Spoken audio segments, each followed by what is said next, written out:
All right, well, welcome back to the channel. My name is Kevin. I'm Tarsha. And this is, of course, Conversations with the Crawleys, where we have conversations about faith, family relationships, and recaps, reviews, commentary of some of our favorite shows. This one is all about Married at First Sight Reunion Special Part 2. So if this is content that you enjoy, make sure you're hitting that subscribe button, hit the like, request notifications, and Share.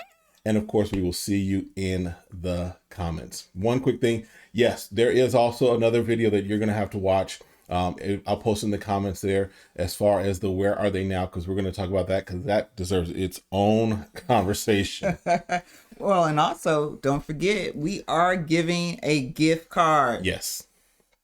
Gift card to all of our, not to all of our subscribers, excuse me. Whoa. Once we hit 1,000 subscribers, we'll be choosing a lucky winner to help, to celebrate our 1,000 subscriber mark. So definitely make sure you're hitting that subscribe button so that you have the opportunity to win a gift card exclusively from Conversations with the Crawleys. And also, happy Thanksgiving. Happy Thanksgiving. So happy Thanksgiving to everybody. We know you're about to, if you haven't already, depending on when we watch this, turkey, ham, stuffing, mac and cheese, collard green. Listen, if the mac and cheese is bad, we had nothing to do with it. We sorry. We gonna have some good mac and cheese. Yes, we will. All right, and also we're having a Black Friday special, so there is a discount code in the description there. The Grace Over Everything shirt, the Pray, Hustle, Eat, Sleep, Repeat shirt there. Best husband ever, best wife ever. Shirts are there, so definitely you'll be able to go to the store and get you some gear. I think that's it. Yep. All right, let's jump into this thing, because listen, this recap or this reunion special. So we pick up from last week. Right, was that saying, I need my time. Like, I want to reclaim my time. Reclaiming my time. Reclaiming my time. I'm reclaiming my time. So, yeah. So, because if you remember last week, Michaela had her time. She was like, I don't want Zach on stage. I don't want to deal with him. You're going to do it. I want to be able to tell my truth. My story. And Zach's like, okay, you lied, but I'm going to tell you this. And so he starts telling his side. Because here's the thing. For us to believe, there's three sides to every story, right? His truth, her truth, and the actual truth. And so they both give their perspective, which is flawed. On both sides. On both sides. Because it comes from, what they hear or didn't hear, right, or their interpretation of it. Right. So she comes out and he's like, nope. And he gets up and he walks out. And I completely agree with him. She had that time. She had that time. She didn't want to spend any time with him while she was giving her account of their relationship. And so he asked for the same. Right. So give him the same, because you didn't want to be out there with them. And actually, they from what the conversation with Kevin, they were supposed to have. They had agreed upon. She would have her time, he would have his time, and then they would come together and have time together. So she basically infringed upon his time, and then he didn't want to have any time with her on the stage. So yeah. But some things that he said that, again, things aren't matching up on his side, as far as him saying that they did not have sex on the month anniversary. He's like, I didn't even kiss her. I was like, y'all were close. So I didn't see from what we saw on the tape, okay? Because we know there's editing. We appreciate that. But we didn't see anything from the tape to show that he was standoffish. Right. We didn't see anything from the tape like they had some friction that we can't see where the heat's coming from. Right. We didn't see that. They seemed like they were having a good time. They were going good. So I don't understand that. He indicates he did have sex with her because he felt bad for rejecting her. Yeah, dude. After, okay, so say if the case is right, you were being hospitable. And come on, hold on. Hospitable sex. Hospitable. And you let her stay over a couple nights. Make-up sex, break-up sex, and hospitable sex. I'm coming on to you, and you don't want me to feel bad. So you go ahead and have sex with me. I'd be like, you know what? If you're going to stay here because whatever's going on in your situation, but we're not going to have sex because that sex does reconnect people. Right. I'm sorry. Absolutely. You think it's casual, okay, but that brings some type of physical connection. Yep. And so if you're done with a person, the best thing to be clear about that is not to put your stuff in the other people's stuff. Putting your parts in other parts. It never help remove any uncertainty. Stop allowing other parts in your parts. Right. Listen. So she needed to feel rejected for her to understand that you didn't want to be with her no more. But here's why that doesn't make sense. Because if you remember throughout the season, Zach was always the one who was like, well, are we going to sleep in the same bed? Are we going to share a bed? So here's the thing. If you don't want to be with the person, sorry. I mean, I stopped sharing a bed with my brother when we were like 6 and 7. Let's just be honest, right? So if there's somebody who I'm not feeling, especially in that manner, I'm not sharing a bed with you. Right. Or pressed about sharing a bed. Pressed to sharing. Right? Right. And so he's constantly throughout what we see, are we going to share a bed? Are we going to be in the same bed? Are we going to... So I tend to believe Michaela on this one, that, yeah, he was trying to have his cake literally and eat it too. Literally. All right. So, hey, so, the marriage bed is not defiled, but my thing is this. Okay, let's agree to disagree, and they have decided to move on. Yeah. He says he soured on marriage because of his experience with Michaela, but he still wants kids. And you made a great suggestion for him. Adopt. There's kids out there that needs a good I'm gonna be honest, a black father.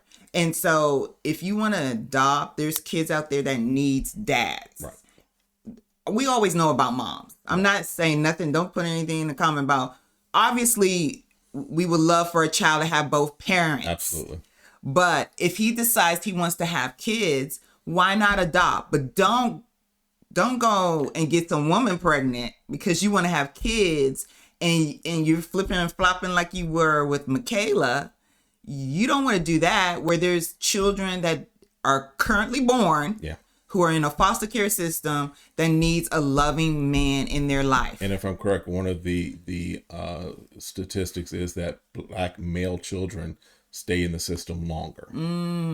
That's my understanding. So yes, if nothing else, a young black male would benefit from having a strong black male. Hopes to get stronger. All right. So anyway, about Johnny and Bao, though, because we then talk about them. Yeah. And they both agreed that they were not a perfect match. Correct. Okay. Correct. And she made a comment about how they were compatible, but not compatible. Like the ways they were compatible, right. It wasn't fitting to make a good relationship. Right. And I can understand that. So basically, she's like, we checked boxes, but those boxes, didn't translate well. They don't translate well. And then we also, you heard the phrase opposites attract. So if we are both exactly the same type in some respects, right. That may not always be the greatest match. Right. Right. He says that he could not speak his mind. Right. And I hear what he's saying because she indicated to him that she had social anxiety? Social anxiety disorder, right? Right. And so they were going to talk about anything before the cameras came on. And I think we've seen some of that with Bao in the season. We may not have put a name to it, but we did see some of those things that, she kind of is different in different situations. And she, from her perspective, I get it because she has to consider the fact of, yes, this is going to air. However, she still has a job. She still has family. She still has all of these things that she wants to make sure that doesn't infringe or impact her life outside of this show. Correct. Because she still has to live, right? Right. And so, and you don't want to do anything very outrageous. Right. And she didn't seem like an outrageous person. Right. But she was just trying to stay mindful of that, because she's a director. And she's over research. Right. And so if someone can paint her in a bad light that they don't want her to be over a position in her job, then they could use that as fire, And then her same thing with her family. She don't want to put any shame to her family. Right. Who doesn't want to do that? And guess what? she's a minority. And if we want to get the elephant out of the room, we code switch. Because he was talking about, well, you're different in this and you're different in this way. Well, she's like, I understand when I'm with business people, I have to be a certain way. Right. I'm a woman. Right. I have to assert myself and make sure my presence because again, I'm a director. When I'm with my friends, I am different. I can be more comfortable. And so we got to get out of this mindset that when we are minorities, we have to come against stereotypes, different biases when we're shown on TV. Right. And for him not to have an awareness of that is very interesting. Because I think sometimes, and I'm being very blunt and honest right now. Go for it. Sometimes as minorities, we forget we're a minority. We think that we're being accepted when there are conscious bias behind us. And we act like, oh, they were just saying that to be saying that. No, a lot of us as minorities need to wake up that when you're in certain situations, you think you're being accepted for you and you're not. Yeah. And I think she was more aware of that and conscious of that just in general as life. Yes. So for him to say that she was being fake, I don't think that was a full fair. He wasn't being fair to her. Right. Or he wasn't understanding the concept. Right. I'm sorry. Because, just to even put it in our perspective, there are things that, we're transparent, we're honest, we are open, we share what we feel is necessary. Right. We share our highs, we share our lows, right? But there are things that we may talk to each other in our personal life here that we don't talk that same way outside. Or when we're on camera. Or on camera, right? So I get what Bao is saying, that, look, there's some parts of my life and some parts of this experience that I want to protect and I want to manage because I know that the camera does not lie. And I know that they'll also take this part and create a narrative. They can chop it any way they want it. I get Bao, because one of the things she said, she was like, look, I didn't want to talk about my sex life on camera. Cool. I get it. I understand that, because that could, yes, for her role as far as being a research director, that could be something that casts her in a negative light. Even though, let's be honest, everybody having sex. Well, that's her title, and that might be some of it, but because she's an Asian woman. True. And I'm sorry. And because currently they've been attacked in the last year or so. Yep. Going to massage parlors. Yep. They were attacked. So she's already, again, she's aware of conscious bias. Yep. So in her mind, if that comes out, then they'd be like automatically already like, oh, And so if she's aware of that and she's like, I don't want it to come out like that, whenever we did have it, right. I don't want it to be aired that soon. Right. Because she's understanding where she lives and how to move. That's good. Some of us are very good as minorities to know how to move the way we need to move to get where we are. And some of us don't. And again, we end up putting ourselves, which makes good positions, and sometimes it doesn't. I mean, we could say the same thing with Michaela. Now, she was living her truth. Right. And we understand how she was moving, and we understand from a mental aspect she needed help. Right. It doesn't negate her for being a Black woman. Right. Now, but again, did she think about, well, that could put her back in the stereotype of her being the angry Black woman, for this season, so we as Black people know, like, no, we can see there's some mental things that she might need to work on. Right. But mental health for Black people just started coming out in the last couple of years. Surprise! When all the time we've had those issues, just like any other race.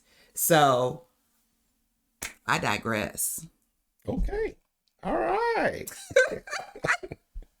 So Johnny also talks about how for the last 2 weeks of their marriage, he did not stay in their home, and he says that Bao succeeded in breaking him down, breaking him. He was already broken. Yeah, Johnny entered this whole thing broken. His dad supposedly broke him. Yeah. I mean, like, so literally in 8 weeks, a woman you know her, but you're getting to know her better. She was able to do it, but you came in broken. Right. I'm sorry. Yeah. I mean, Johnny was crying early on. I think I made a mistake. I don't know. Well, he was like, I don't know who my dad's going to be. I don't know if my dad's going to be supportive. So, yeah, and Bow's like, look, especially about the, because he basically was like talking about you're one way here, one way there. She's like, you got all of me, you just didn't like what you got. Right. And that would have been a more fair assessment. And maybe you'd be like, you know what? I'm trying to live in the moment and I don't care what people think. And that's true from a certain perspective. Right. That's also true. I don't want to care what people think. But at the same time, we know no matter what you do or how well you do it or how well you talk and present yourself, you're going to have people that are going to think a certain way. Yep. And yeah, we can't overdo it, like be so worried and over the top. And maybe at some point she might have been really over the top. We don't know. We didn't get to see that. Right. But I would think that Johnny be like, you know what? Hey, is it okay if we talk a little bit about this because we're in the middle of a fight? And I know we made an agreement. Right. And I don't think she had a problem him announcing on air. They had an agreement. I know we said that we would have agreement that we're going to talk about this before it happened, but this is how I'm feeling about it. Right. And please share as much as you feel like you want to do now. Exactly. So there's a way he could have still done it. If he really wanted to. If he really wanted to. Where I'm protecting the integrity of what you said, but I'm being true to myself. Yeah, because I forgot when it was, but Johnny said that she needs a beta, as if Johnny is an alpha. So sorry, Johnny, if you thinking that Val's problem is that she needs a beta and you're not a beta, bruh. Nah. What's after a beta? I don't know what the next thing. I don't know. But yeah, bro, you got some stuff. All right. Yeah. So then all the ladies do have their time. Couple of things that kind of came out from that. Michaela is like, she doesn't like Ryan. Yep. She's like, I ain't feeling him. She said that he was more involved in her relationship with Zach than he was in his own relationship. I believe that because it's diverting, right? Mm-hmm. You don't want to deal with what's going on with you. Yeah. But we can always interject in what other people can do better than what we see we should be doing ourselves. Yep. So. And then they did talk about the shock of Mirla and Gil breaking up. Right. And one of the things that Mirla did kind of say was that, and I'm paraphrasing, she was like, it was just one too many diva, one too many high maintenance. Even though they did show clips of her acknowledging that she's a diva, acknowledging that she's high maintenance. And one of the things that we kind of have been saying throughout this entire season was that Gil was doing these uppercuts and these jabs that were, after a while, it was getting old. The first couple of times, but you joke around. But after a while, it's like, yeah, bro, you keep saying it. So, right. But isn't that a conversation? Isn't that like more like, I feel like he could have navigated better and say, I'm sorry. I thought we were joking around and having fun. And that's probably a thing in their family where, they take jabs at each other to show how much they love each other. Yeah. But at some point, he's like, all right, that's enough. Right. And I think we've done that too. Like, okay, that's enough. Right. Okay, we're good. Yeah. This joke is old and over. Right. Right. Yeah. And so I think if that was it, then only thing she needed to do was communicate that. Right. Absolutely. But again, just to play devil's advocate, what if she was just wanting to be on the show and she got attention that she needed and she decided that, I don't want to do this anymore. I tried it. Yeah. I tried to be married. It worked well. And now I'm on to the next. Yeah, she might have found a new man anyway. All right. I don't think she found a puppy. That too. All right, and then they do talk about the experts, and the experts, of course, express shock and awe at some of how things went. And I'm sorry, I think that we've talked about this. Some of the experts, I think the experts, maybe there's a chance for us to either have new experts, have additional experts come in, but also do some different types of matching, because this one was a train wreck from the beginning and again, they see what we've been terming as red flags. People showing, oh, this is a red flag. And they're expecting a stranger to help correct the red flag. So you're asking me to have enough emotional intelligence, enough therapeutic work on my own self to then help fix somebody else, or at least our issues negate each other. You want me to be invested into what I don't know what the property looks like. So you're asking me to take on property and to invest in it, and I haven't seen it yet. And you don't know what my skill level is in working with this property. You don't know how much value I can get out of it. And you see the broken pipes, you see the hole in the walls, and expect that I have enough expertise to fix those things. Listen, Zach, that's how you do an analogy. Zach. Because I'm like, it's like buying, right? Sight unseen is what the term is. You're buying sight unseen, but a lot of people who buy sight unseen, they have the right plumber, they have the right contractor, they have the right resources. They have the resources around them to know I'm gonna go in knowing that's an analogy. There's problems and I'm gonna have to fix it. These people are going in with their mindset of I'm gonna go in and everything in my marriage that I always wanted is gonna come true. Like I'm in Disneyland and Walt just gonna come out and magically fix it, No. It doesn't work that way. But if I got to know you, say we had a friendship and I saw some of your brokenness, not all of it, right. But then I create feelings for you. Right. And now I'm in love with you and you ask me to marry you, I'm already invested. Right. I've already seen some of it. Right. I see what works well. I see sometimes don't work well, but I'm willing to say I'm going to take the chance because I know the property. Yep. Yeah. So experts, I would be more, I'd rather them say, let me just give these people 2 red flags instead of giving them 50 states. So they do meet with some of the couples. They meet with the 2 couples that did say yes at the end, right? So they meet with Rachel and Jose. And Dr. Pep is like, you need help. Talking to Jose. You need help. Anger management, controlling issues. You need help, Jose. Because Rachel had talked about how he talks at her and is sometimes condescending. And to his credit, she did say that he has started to recognize that and has started to change that. Awesome. Yep. But we were saying that from the beginning that there's something wrong with him. Right. And when you're in the mindset that you get the high praise and the reward of people patting you on your back because you've done all this in your life, right, but no one's ever calling you on your trash, yep, then you can be uppity. Yeah.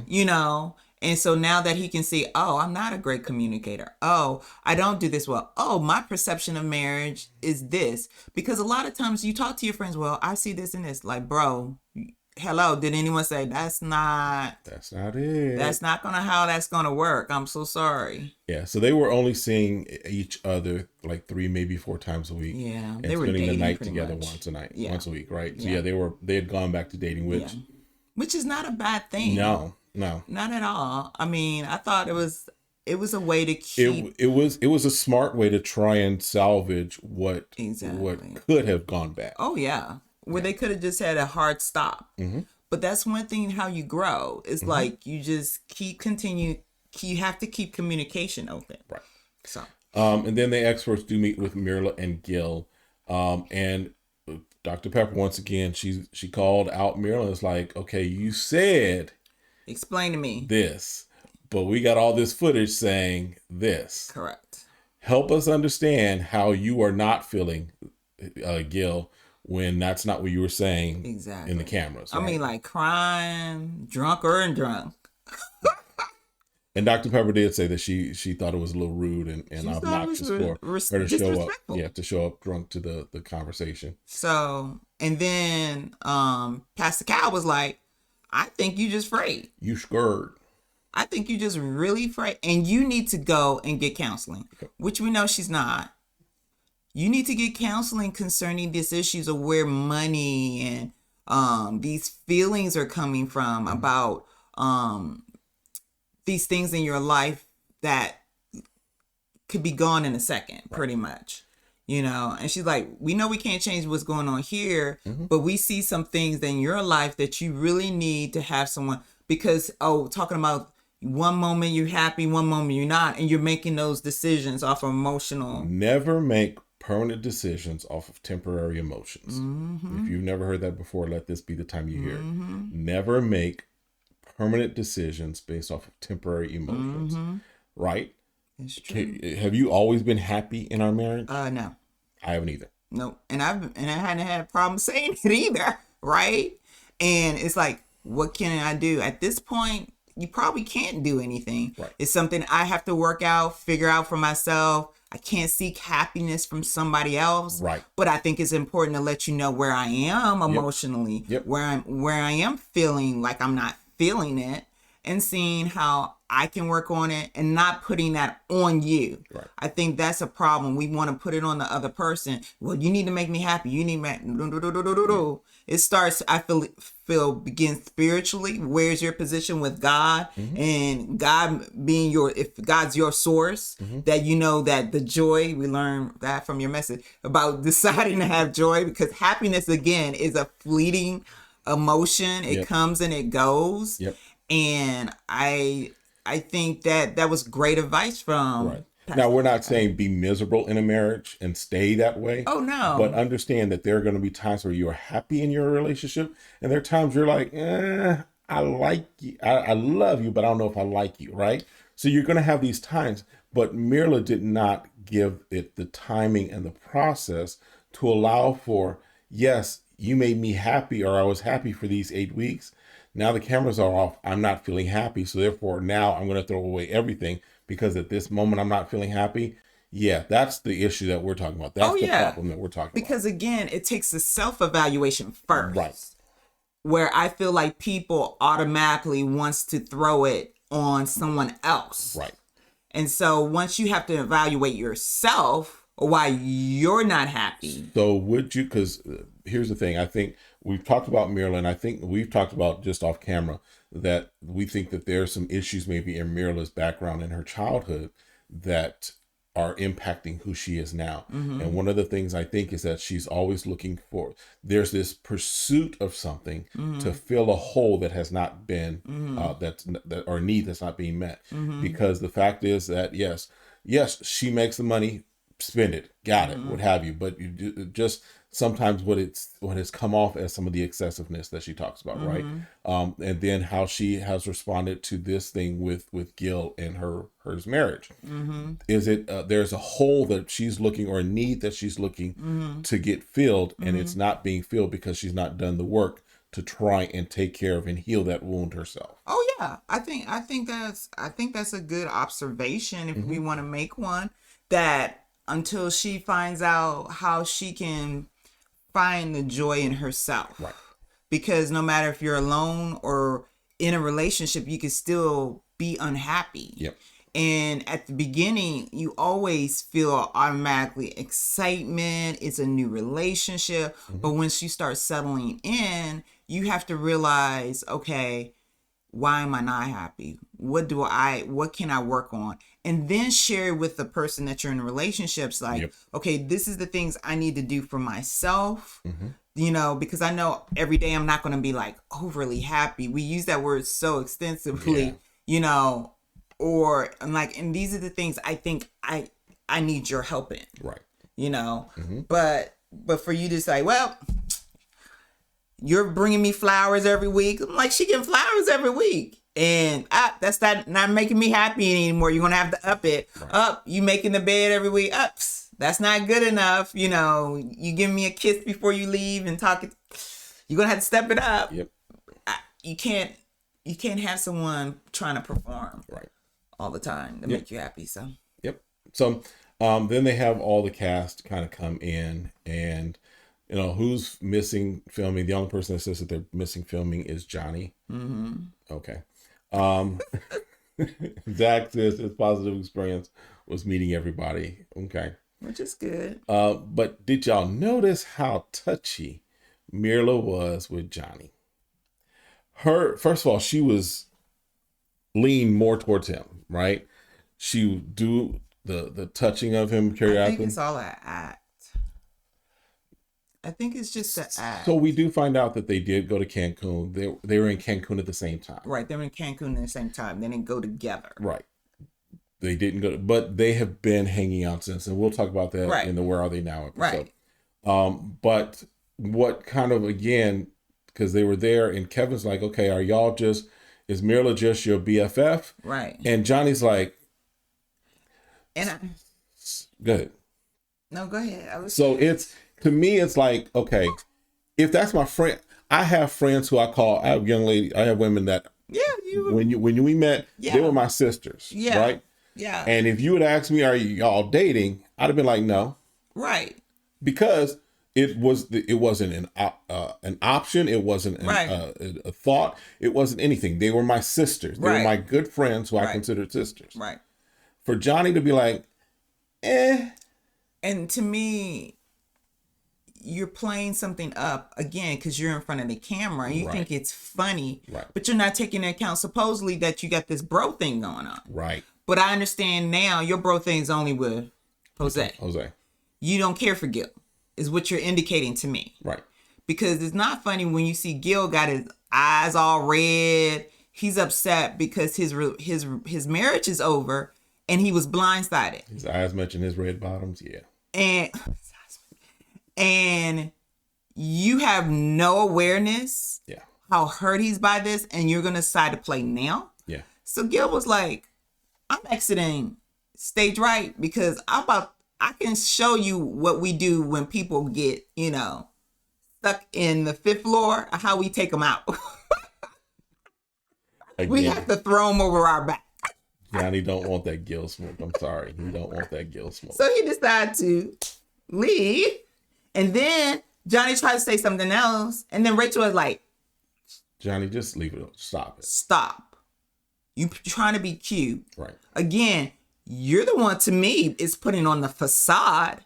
You're the one to me is being something in front of the cameras. Do you normally do that with your friends? Wow, this is your friend and he's hurting. And now you're just putting salt on a wound? Yep. This is very interesting. Yep. But Bao's the one who's being fake. Right. There's also the Michaela and Zach situation during that, where, basically I get what Michaela was saying. I also get what Zach was saying. I get both sides, right? Again. Because she's like, he's not telling the truth, what have you. Zach is like, I'm over it, I'm done. He tries to apologize because she's letting him know, look, the reason I didn't want you to go leave the ranch or whatever was because we find out that her dad left in the middle of the night, it looks like, angry. And that's when he was hit by the drunk driver. So she's having that flashback, that emotional response to it, whatever. And she lets him know that. And he first doesn't really acknowledge that. He kind of just, again, pops back at her. And she's like, I'm telling you, this is why this happened. So then he starts to apologize. And she's like, okay, now that it's been prompted, now that it's been pulled out of you, now you apologize. Miss me with that. It's basically what she's saying. Right. So I get both sides. But again, what were you telling him to do? Were you telling him to leave the room? She said good and bye. Were you telling him goodbye, don't sleep in the bed? Again, she didn't communicate well. Yeah. Because she told him bye. Now, when women are upset, we will say things we don't mean. Really? Yeah, sometimes. Okay, that's good to know. Just a little bit when we're upset. But just when you're upset? I'm just going to stick to that. Okay, we'll go with that. Yeah, just when you're upset. And so then you're like, whoa. Oh, now I get the flashback of my dad leaving in the middle of the night. I get how that could be like for Zach, like, what? This, you just told me leave. Now you told me not to leave because now you remember your dad in the middle of the night. I just got to go. Yeah. I'm not hoping that on nobody, but I don't think that's going to happen to me. Right. The drunk driver in the middle of in the boonies, we're going to have moonshine. Again, it might have been a little far-fetched, but if she made him recognize him, she has to give him an opportunity. She don't know what's in his mind to say, I'm sorry. Right. And then he was like, never mind. When she cut him off. Yeah, he was done. So then Gil actually leaves, not early, but he leaves when Kevin asks the question of who would be better suited as couples, right? And he asked that question of Johnny and Bao, and they had some interesting, earlier in the Johnny and Bao session, they had some interesting combinations, right? The one I thought was most interesting was Gil and Brett, which I was like, You know what? That might have worked out. I just think that Brett is open to dating someone outside of her race. Absolutely. And she's comfortable in her skin. So I can see her dating Gil. Now, would they make a good fit? No, I think Gil is still very outgoing and she's an introvert. Here's why I think they might make a good fit.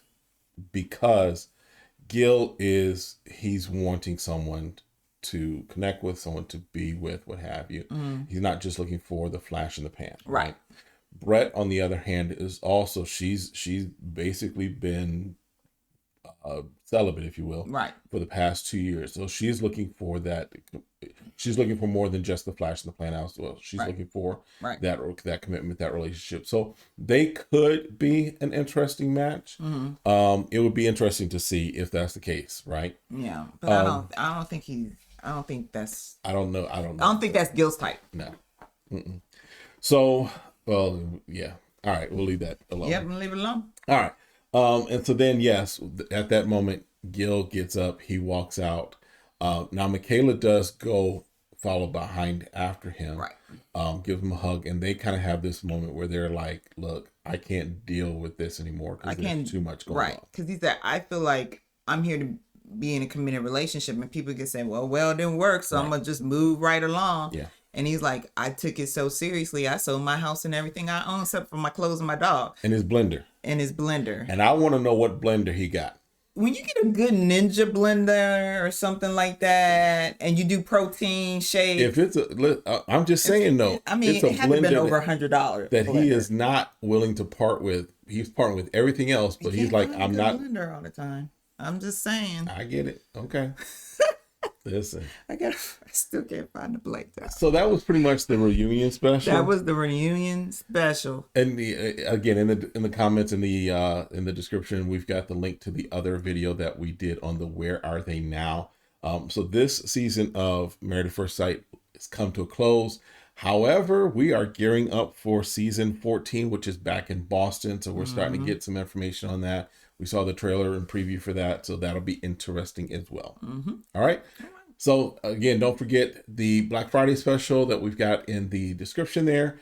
Don't forget to hit that subscribe button, like, share, comments, all that stuff, and we'll see you next time. Have a great one. Be blessed. Peace.